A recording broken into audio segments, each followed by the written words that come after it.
자, 여러분 안녕하세요. 이번 시간 회계 2급에 대한 기출문제 풀이 시작해 보도록 하겠습니다.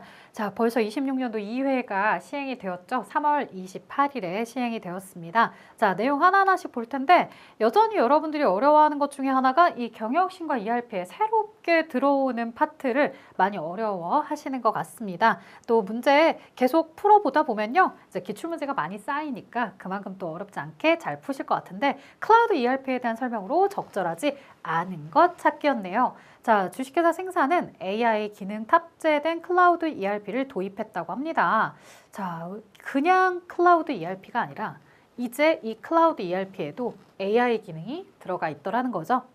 전표 자동 붕괴 추천해주고 이상 거래를 탐지해주죠. 그러니까 우리가 전표를 입력할 때 되면 이 거래가 혹시 이전에 입력했던 이런 거래야? 라고 하면서 유사한 거래나 아니면 겹치는 거래들에 대해서는 자동으로 입력할 수 있게끔 추천해 주는 거죠. 그 다음에 이제 입력한 것 중에 차대변 밸런스가 안 맞거나 그런 내용들 혹은 뭐 중복해서 이미 이전에도 거래가 된 이력이 있는 것 같은 경우들은 이상을 탐지해 주고 결산 체크리스트를 자동 생성해 준다거나 이런 업무에 활용할 수 있게 되었다고 합니다. 자, 본사와 지점 회계 담당자는 재택근무, 외근, 출장 중에도 ERP에 접속하여 전표 처리 결산 업무들을 수행할 수 있게 되었죠. 아무래도 이제 클라우드 ERP라는 것 자체가 회사에 서버를 두고서 회사에서만 활용하는 것이 아니라 인터넷이 되는 네트워크 환경에서는 누구나 다 쓸 수 있게끔 이렇게 활용하는 거다 보니까는 어디에서도 이제 사용이 가능하더라라는 이야기였습니다. 자, 그렇다면 적절하지 않은 것 찾기였으니까 하나씩 볼게요. 서버 운영, 업데이트, 백업 부담이 줄어서 IT 자원 관리가 효율화가 되죠. 우리 회사가 서버를 가질 필요가 없으니까요. 자, 그 다음에 클라우드 기반의 중앙 저장소로 자료가 통합이 되고요. 굉장히 안정적이고 효율적으로 관리가 가능해졌더라. 인터넷 접속만 가능하면 PC, 태블릿 등 결제, 전표, 승인, AI 이상 탐지와 알림 확인이 가능해서 원격 근무에 스마트 워크가 정착이 되고 있더라. 그래서 재택근무나 외근 출장 중에도 활용할 수 있다라고 했죠. 그래서 네트워크 환경에서라면 모두 다 사용 가능하더라. 자, 그렇다면 정답은 자연스럽게 4번이 되었을 텐데요. 보안을 위해서 정보 접근을 최대한 폐쇄적으로 접근할수록 AI가 다양한 회계 데이터를 폭넓게 학습. 자, 이미 안 맞아요. 앞에 내용과 뒤에 내용이 안 맞죠. 우리가 AI가 다양한 회계 데이터를 폭넓게 학습하려면 그만큼 많은 정보가 들어와야지만 AI가 학습을 해서 우리에게 다양한 의견을 제시해 주는 거고 정확한 의견을 제시해 주는 거잖아요. 근데 폐쇄적으로 제한을 접근해 버리면 활용할 수 있는 데이터가 얼마 안 돼. 그러니까 의사결정을 하는 데 있어서도 쉽지 않겠죠. 자, 그래서 이 부분이 틀렸더라. 뭔가 앞뒤가 안 맞는 말이었더라. 자, 그 다음 2번 갑니다. 스마트 ERP에 대한 설명으로 가장 적절하지 않은 것 찾기였습니다. 자, 주식회사 생사는요, 제조, 생산, 판매, 재무, 회계 등에서 발생하는 데이터를 ERP 통합 데이터베이스에 저장하여 관리하고 있다. 최근에는 스마트 ERP를 도입해서 공장 설비에 대한 수집되는 가동률, 분량률, 에너지 사용량의 데이터를 회계 모듈과 연계했다고 하죠. 자, IoT 기술을 가지고서 진행을 하고 있군요. 자, 그 다음에 AI 분석으로 원가 변동을 예측해서 월 결산 전에 이상 징후를 사전에 점검하려 합니다. 또한 스마트 ERP에 포함된 비즈니스 애널리틱스 기능을 통해서 질의, 보고서뿐만 아니라 예측 모델링을 기반으로 분석을 활용해서 의사결정을 고도화하고자 합니다. 라고 얘기해주고 있습니다. 자, 사실 위에 설명은 우리가 많이 이렇게 계속해서 시간을 들여서 읽었지만 여러분들이 1, 2, 3, 4번 보기, 즉 다시 말해 경영신과 ERP, 스마트 ERP에 대한 학습이 되어 있다고 한다면 사실은 보기 박스를 읽지 않고서도 답을 찾을 수 있을 거라고 보는데요. 한번 봅시다. 비즈니스 애널리틱스는 질의, 보고 등 기본 분석만 제공하며 예측 모델링은 정교한 분석은 지원하지 않는다. 자, 이미 1번부터 이상해요. 자, ERP는 여러 부서의 핵심 프로세스에서 발생한 데이터를 통합 DB 관리에서 회계 결산 관리액에서 활용할 수 있다. 자, 그 다음 스마트 ERP는 AI, 빅데이터, IoT 기술, 신기술 융합해서 회계 원가 수익성 예측 및 이상거래 탐지 등 지능형 기능을 강화하고 있다. 제조시설 IoT를 ERP와 연계해서 생산의 현황, 변화, 원가가 미치는 영향을 실시간에 가깝게 선제적 결산 점검과 의사결정이 가능해진다 라고 나와 있습니다. 여러분들 사실 답은요. 앞서 보셨어요. 몇 번이었어요? 이 1번에 아니 우리가 이 비즈니스 애널리틱스를 이용하는 이유가 뭐겠어요? 정교한 분석을 지원을 받을 수 있기 때문에 AI가 생각보다 많이 똑똑해졌다라고 하죠. 그래서 앞으로 우리 회사가 어떻게 나가야 되는지 이런 부분들을 모두 이렇게 스마트 ERP를 통해서 활용을 할 수가 있는 거예요. 여러분들 그리고 이런 문제를 풀 때 기본적으로 한번 생각을 해봐요. 자, ERP 업체들 혹은 ERP를 도입하고자 하는 사람들 이런 사람들은요. ERP 정보관리사 시험 보고 오라고 하는 거예요. 그러면 ERP 정보관리사 시험에 이 모든 과목에 앞에 경영혁신과 ERP가 들어있어요. 경영혁신과 ERP가 들어있는 내용들을 문제를 푸실 때 당연히 ERP에 대한 최대한 장점들을 끌어다가 여러분들이 ERP는 좋은 것이야 라고 기본적으로 정신이 딱 이렇게 탑재된 상태에서 그 회사에 일하러 오기를 바라지 않겠습니까? 그러니 ERP를 도입하게 되면 실시간으로 의사결정도 가능하고 투명한 경영도 가능하고 그리고 우리가 복잡하고 다양한 내용들도 AI 기능을 활용하다 보면은 다 의사결정까지도 내가 할 수 있도록 잘할 수 있도록 얘가 많은 도움을 줄 거야. 이렇게 우리가 생각을 하시면서 문제를 접근하시면 충분히 푸실 수 있어요. 그래서 정교한 분석을 지원하지 않으면 우리가 스마트 ERP라고 부를 수가 없지. 얘가 스마트하다고 부를 수가 없을 거야. 라고 하시면서 답을 체크해 주시면 될 것 같습니다. 자, 설명이 구구절절 길었는데 문제가 길었던 만큼 여러분들이 핵심을 잘 찾을 수 있게끔 도와드리고 싶었고요. 자, 아웃소싱의 장점에 대한 설명으로 적절하지 않은 것. 자, 아웃소싱을 한다는 건 뭐예요? 우리가 뭐 학교나 이런 데서 보면요. 학교에서 선생님들이 청소까지 다 담당하지 않죠. 이런 것들은 외부 청소 용역 업체에다가 맡겨요. 청소는 청소를 잘 하시는 분한테 맡기는 거고 나는 그 시간을 벌어서 내가 아이들을 가르치는데 더 많은 시간을 할애하도록 이렇게 구성이 짜여져 있는 거잖아요. 자, 이런 식으로 이제 우리 회사도 ERP 프로그램에 대해서 도입을 하고자 할 때 사실 우리 회사에 내가 IT 회사가 아닌데 개발자를 두고서 ERP를 개발할 필요가 없어. 외부에다가 이 IT를 잘하는 혹은 이런 ERP 프로그램을 잘 만드는 업체를 아웃소싱해서 그 업체가 만들어준 걸 내가 갖다 활용하면 이게 더 시간도 비용도 그리고 내가 전문적 지식을 갖추지 않았어도 충분히 활용 가능해 라고 보는 거죠. 자, 그런데 이 아웃소싱을 하다 보면요. 단점이 발생할 수밖에 없습니다. 아니 장점만 있을 것 같았는데 단점은 뭐냐라고 하는데요. 아무래도 내가 직접 개발한 것이 아니기 때문에 내가 무언가 수정하고자 할 때 혹은 내가 어떠한 의사결정을 내리고자 할 때 이 프로그램에 대한 변경, 개조, 업데이트 이런 모든 것들이요. 아웃소싱 업체가 진행해 주는 대로 따라가야 됩니다. 자, 그러다 보니까 이 아웃소싱 업체에게 내가 의존도가, 종속도가 굉장히 높을 수밖에 없더라는 거죠.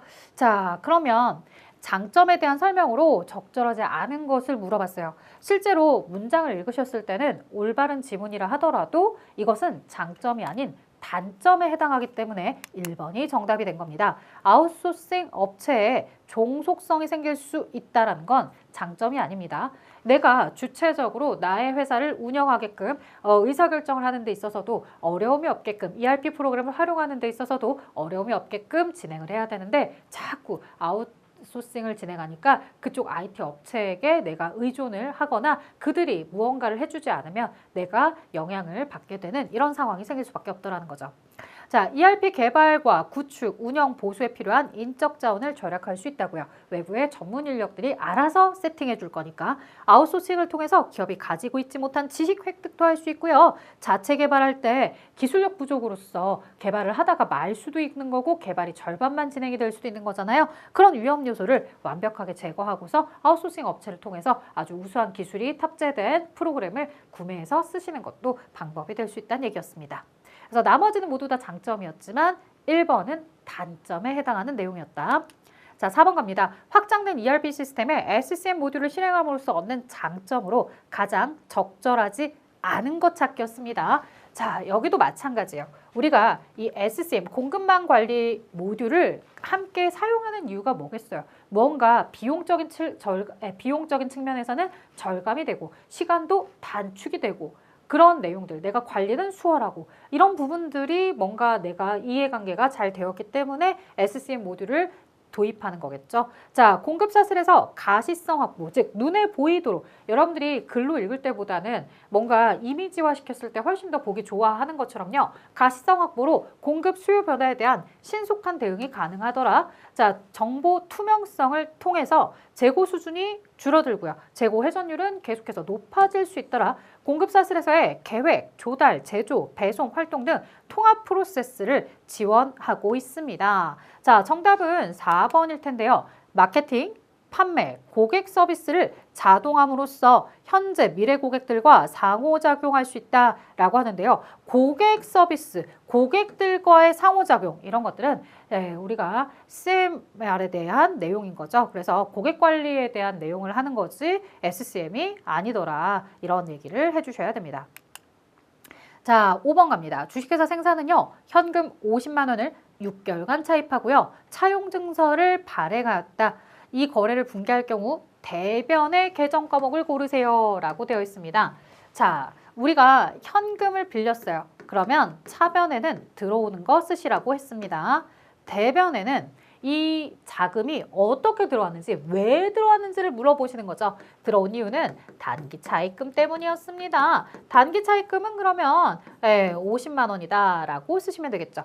6개월의 차입이었기 때문에 6개월은 단기, 1년 이내 단기, 빌린 것은 차입이라는 단기 차입금이었습니다. 자, 그래서 정답은 3번이 되겠습니다. 조심하실 점, 여러분들 장기가 아닌 단기였더라. 그리고 대여금이 아닌 빌리는 부분에 대한 부채는 차입금이라는 표현을 쓴다라는 거죠.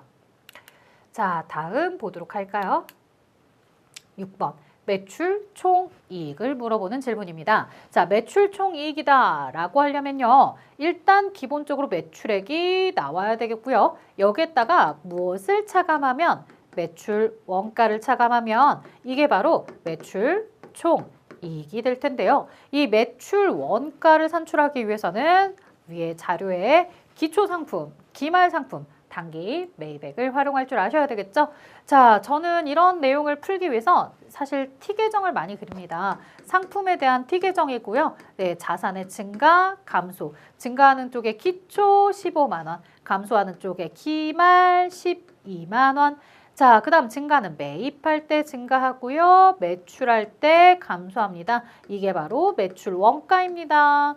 자, 차변의 합계 55만 원, 대변도 55만 원. 자, 55만 원에서 12만 원의 기말 재고를 차감해 주시면요. 43만 원이 되나요? 자, 이게 바로 매출 원가가 되는 거죠. 자, 그렇다면 90만 원에서 43만 원을 차감해 보도록 할게요. 여러분들도 계산기 가지고 가셨고요. 90만 원 마이너스 43만 원 하시면 47만 원이 나오게 됩니다. 자, 그래서 보기에 47만 원을 답으로 체크해 주는 거죠. 이렇게 매출 총이익을 산출하는 얘기를 진행해 보았습니다. 자, 그 다음 7번 질적 특성입니다. 여러분들 질적 특성이다 라고 하면은 목적 적합성과 신뢰성에 대한 얘기 기억하시고 각각의 하부 구조 기억하시죠? 자, 1번입니다. 가장 중요한 질적 특성은 목적 적합성과 신뢰성이다. 맞는 표현입니다. 자, 그 다음에 신뢰성의 하위 질적 특성은 표, 검, 중이었죠. 표현의 충실성, 검증 가능성, 그 다음에 중립성이었습니다. 정답은 2번에 있었네요. 자, 적시성은 목적 적합성의 하위 질적 특성으로 자, 목적 적합성에 뭐가 있어요?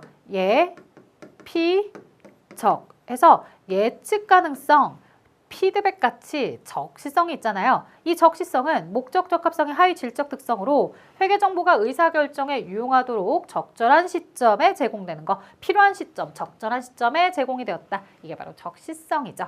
자, 회계 정보의 질적 특성이란 정보 이용자의 의사결정에 유용한 정보를 제공하기 위해서 회계 정보가 갖춰야 할 주요 속성이다. 라고 이야기하죠. 그래서 내가 회계 정보를 받아들일 때 있어서 내가 믿을 수 있어야 되고 또 나의 목적에 맞게끔 정보가 나와줘야 된다라고 이야기합니다. 그래서 회계 2급이라 이제 질적 특성에 대한 이런 간단한 얘기까지만 진행을 했지만 만약에 2급이라 하더라도 조금 여러분들께 어려운 얘기를 하려고 한다면 뭐 신뢰성과 목적 적합성에 대해서는 뭐가 있더라, 서로 상충관계에 있더라, 뭐 이런 표현들까지도 나올 수 있을 겁니다. 자, 그런데 거기까지 가지 않아도 이미 예피적, 그 다음에 표검중 이 내용만 알아도 충분히 문제를 풀 수 있는 내용으로 나왔네요.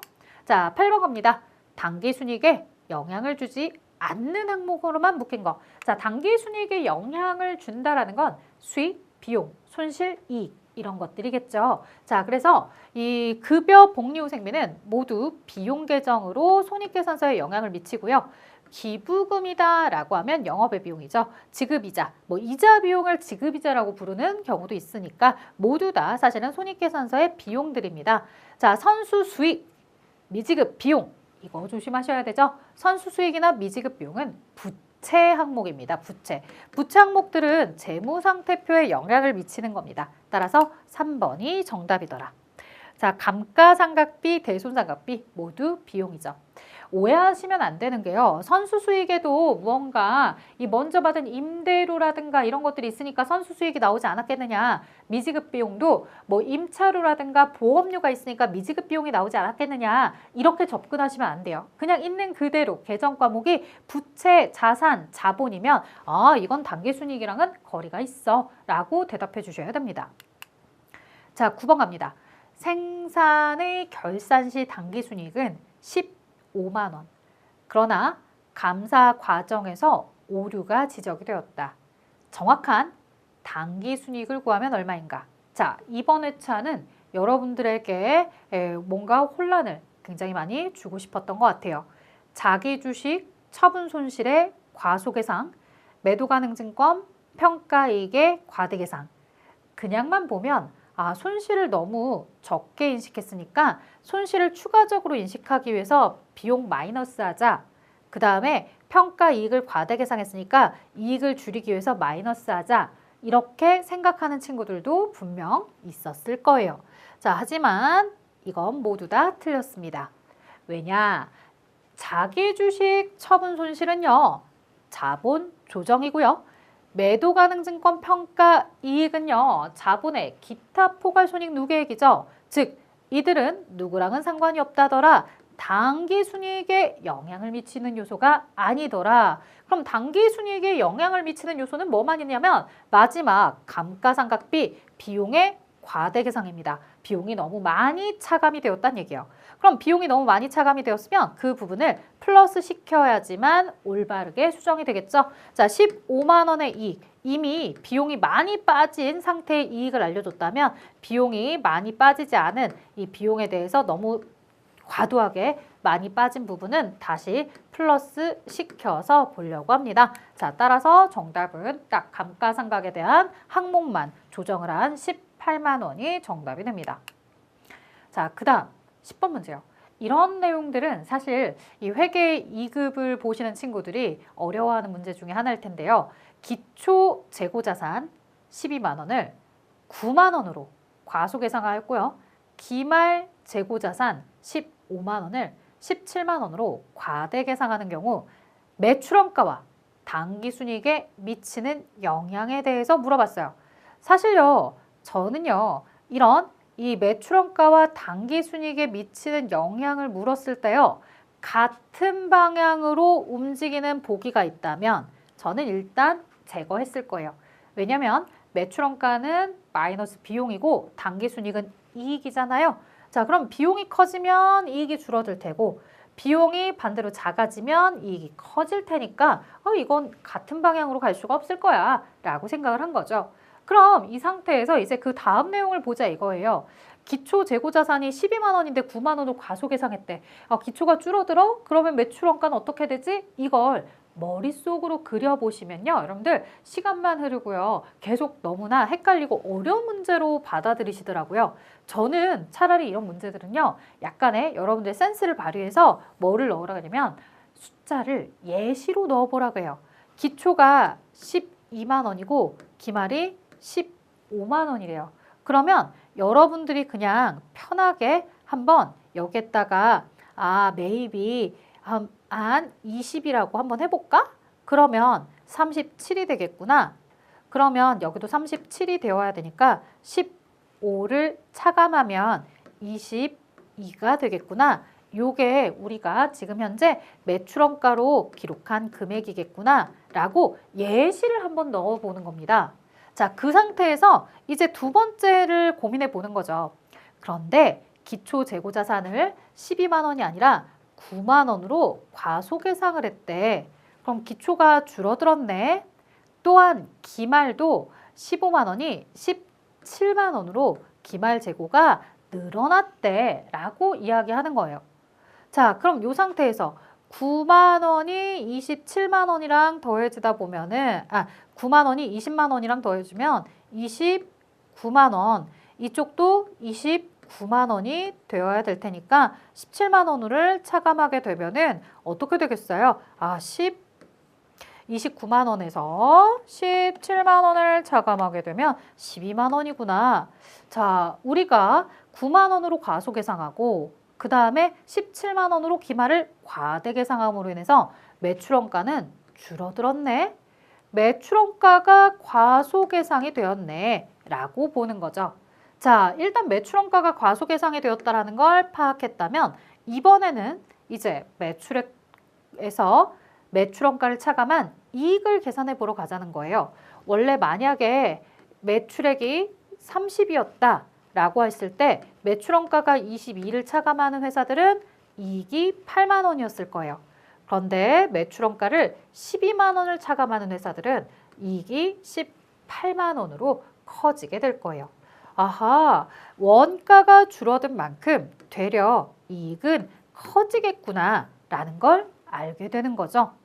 자, 이런 내용들을 파악을 하셨다면 매출원가가 과소계상이 될 거고 이익은 커질 것이야 라고 하는 1번을 정답으로 체크할 수 있었을 거예요. 자, 헌데 이렇게 설명을 해드렸지만 이마저도 너무 어려운 것 같아요 라고 생각하는 친구들, 저는 그러면 이렇게 얘기해요. 기초 재고자산이 과소계상이 되었다 라고 하는 말은 여러분들이 해석하기가 어렵겠지만 기말의 재고자산에 대해서 한번 생각을 해볼까요?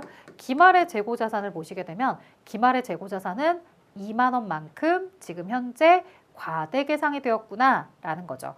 기말의 재고자산이 과대계상이 되는 만큼 자산의 증가는 이익의 증가로 오는구나 라고 생각을 하시면서 문제를 접근해 보는 것도 나쁘지 않을 것 같아요. 물론 이렇게 접근을 했을 때 안 풀리는 문제, 오류가 생기는 문제들도 있을 거예요. 왜냐면 기초 재고자산이 가치 증가를 했을 수도 있기 때문에. 그래서 기말 재고자산의 증가는 이익의 증가야 라고 저는 생각을 한 거죠. 반대로 기초는 반대로 움직일 거야 이렇게 생각을 한 거고요. 그러다 보니 기초가 줄어든 만큼 이익은 또 커진 만큼 내 입장에서는 자산의 증가, 플러스 요소의 증가니까 플러스 요소들 이익은 다 증가하고 반대로 마이너스 요소는 원가는 줄어들겠구나. 이렇게 하면서 답을 대략 유추해 보기도 했습니다. 자, 그런데 저도요, 시험장 가면 확실하게 풀고 싶잖아요. 대충 느낌으로 풀고 싶지 않으니까 이런 내용들을 보았을 때 어떻게 푸냐면요. 그냥 앞서 설명드렸던 것처럼 예제의 숫자를 넣어줍니다. 저희 시험 시간이요, 그렇게 타이트하지 않아요. 1급은 타이트한데요. 2급은 40분 동안 20문항을 푸는 건데요.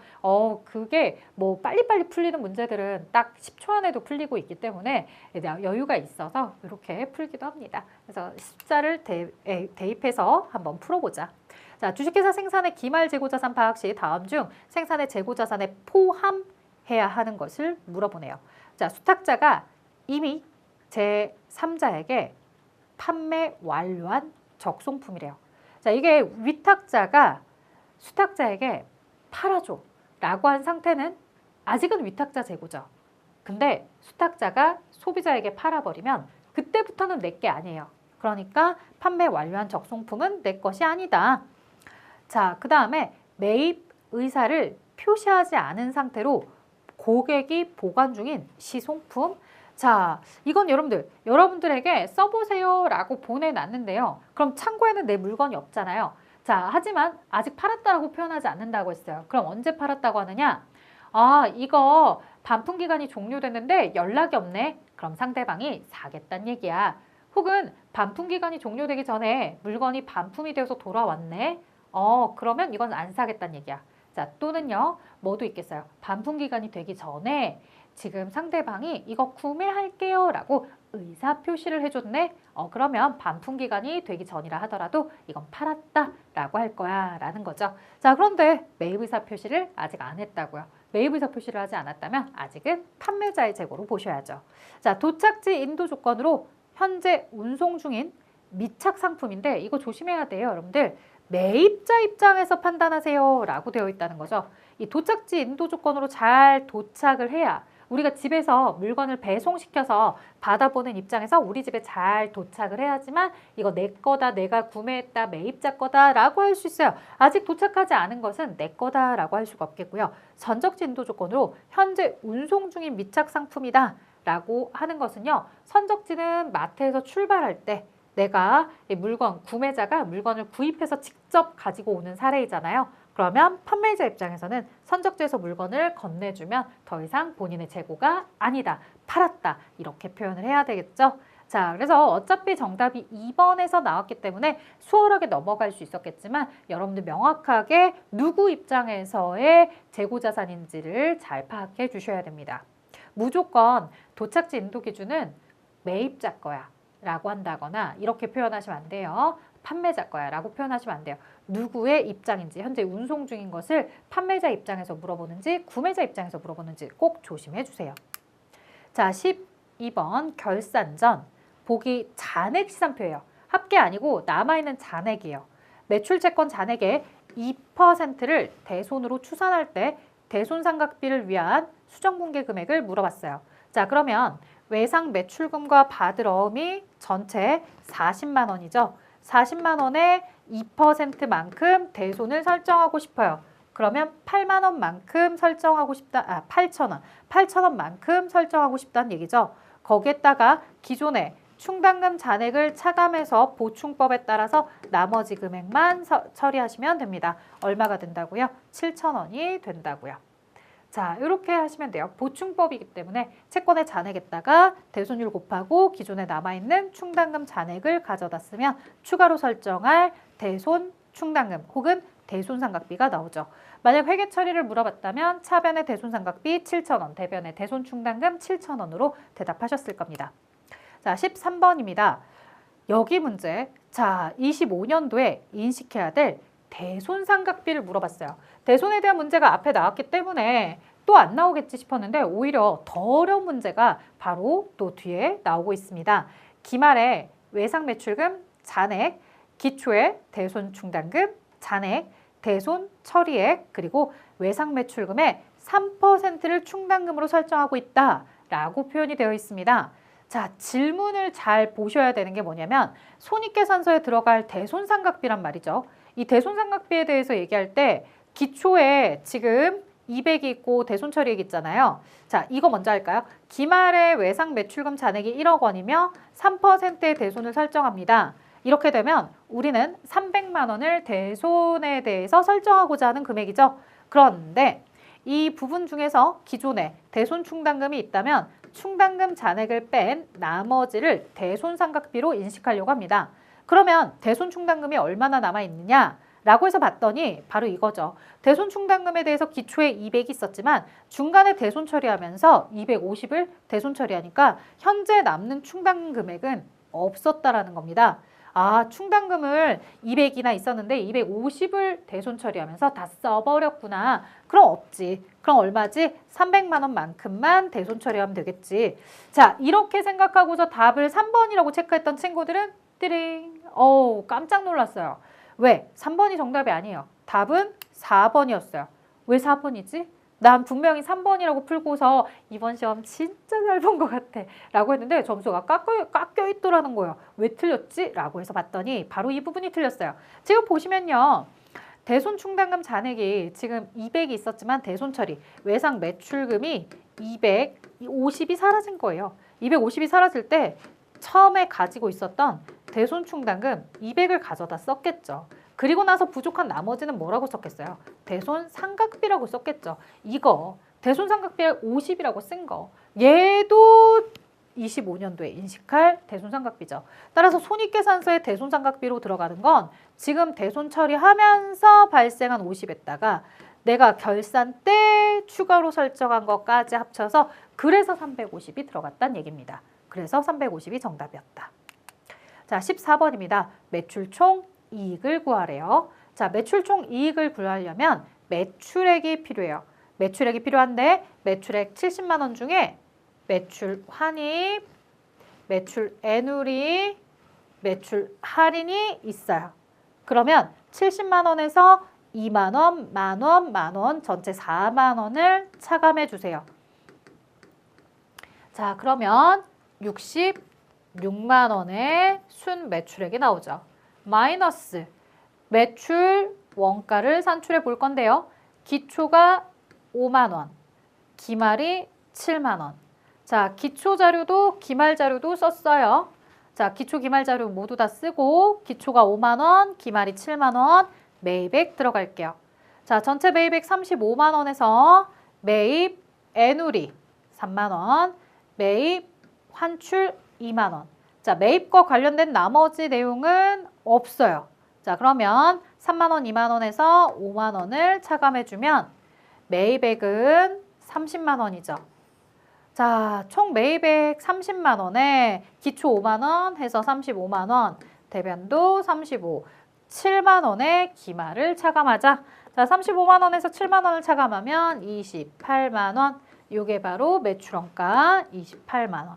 자, 그러면 66만 원에서 28만 원을 차감하시면 얼마가 나오냐? 38만 원이 나옵니다. 그래서 매출 총이익은 38만 원이었습니다. 라고 이야기합니다.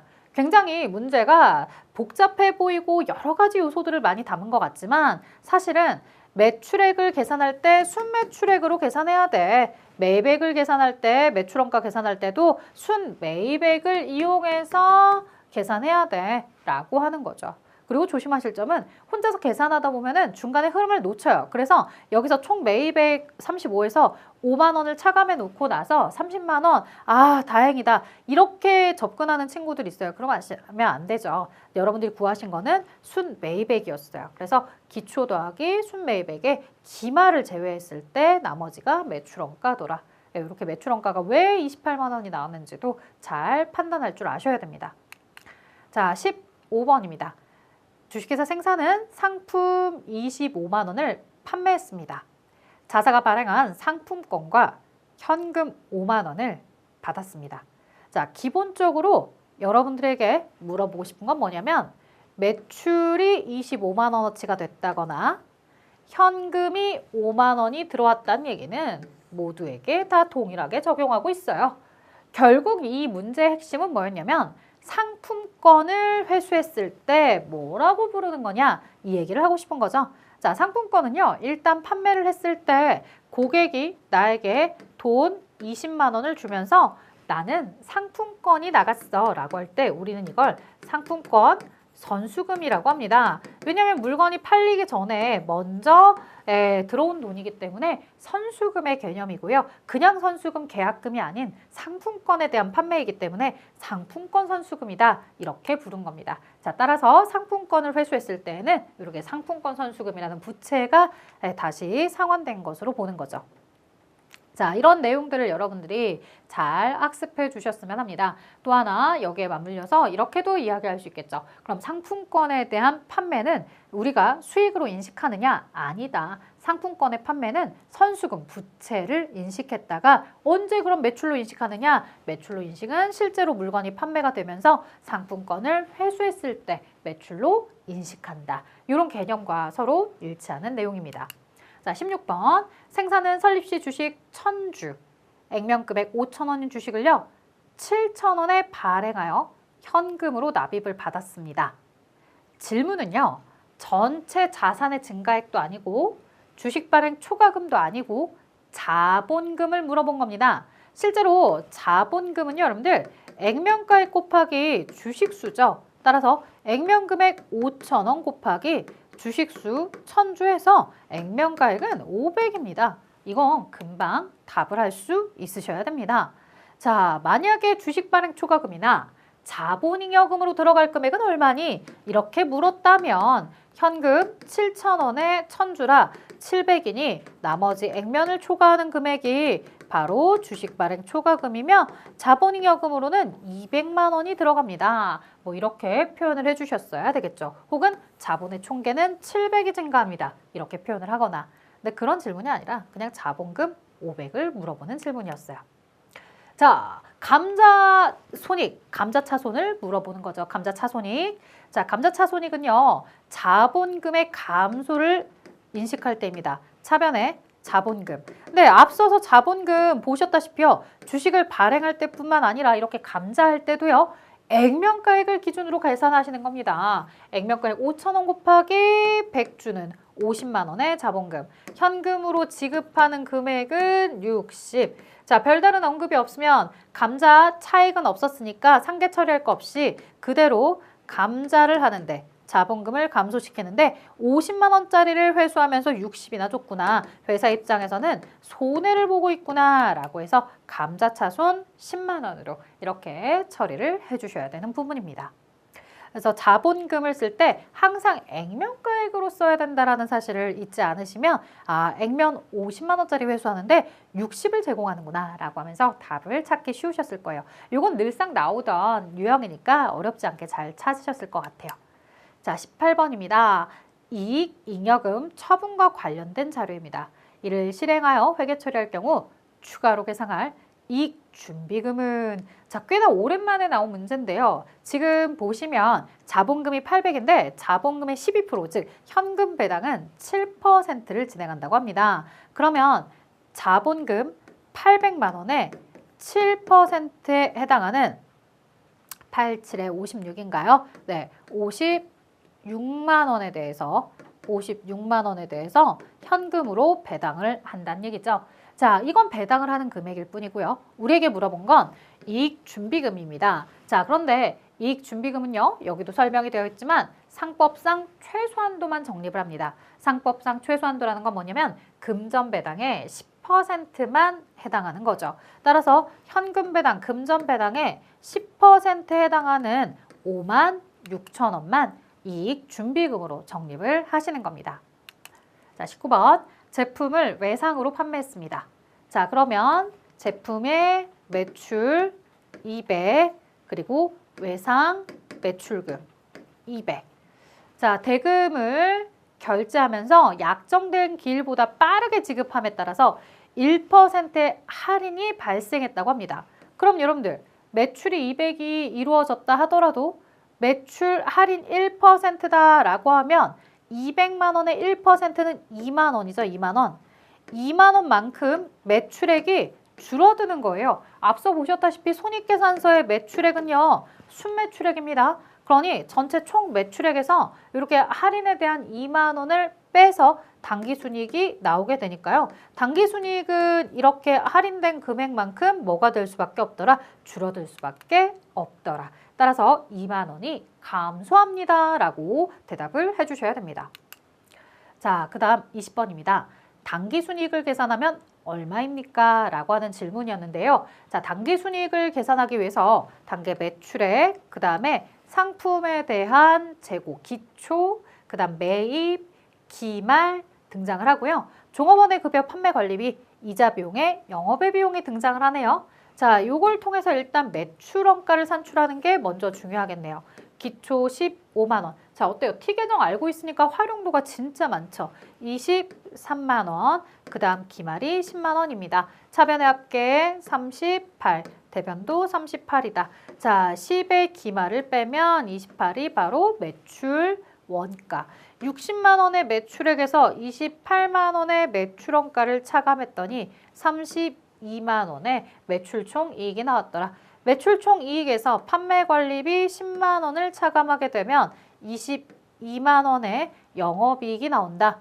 플러스 영업의 수익 없고 마이너스 영업의 비용 10,000 원을 차감하면 법인세 차감 전 순이익, 법인세가 없으니 단기 순이익이 21만 원이더라. 이렇게 해서 21만 원이 정답입니다. 어때요? 어렵지 않게 매출원가 구하고 나서 흐름에 따라서 계산을 했죠. 물론 저는 판매 관리비 따로, 영업의 비용 따로따로 계산했지만 여러분들은 이렇게 매출 총이익이 나오면 그 다음에 나오는 비용 11만 원 차감해서 이익이 21만 원이야 라고 이렇게 한꺼번에 계산하셔도 되는 문제였습니다. 자, 여기까지요. 여러분들 어떻게 잘 따라오셨나요? 뭐 문제 보시면서 어렵게 느껴지는 문제도 있고 쉬웠던 문제들도 있을 겁니다. 항상 기출에 나왔던 거를 똑같이 다 복사해서 내지는 않으세요. 그렇기 때문에 여러분들이 기출 문제를 풀어보면서 내가 당연히 맞춰야 되는 것들도 있겠지만 기본 강좌를 보시면서 응용해서 맞출 수 있는 문제들을 충분히 활용하실 수 있게끔 기본 강의도 잘 활용을 하셔야 합니다. 자, 저는 여기까지 진행하기로 하고요. 또 이론만 있는 게 아니라 실무도 있죠. 실무는 또 실무 강의장에서 뵙도록 하겠습니다. 수고하셨습니다.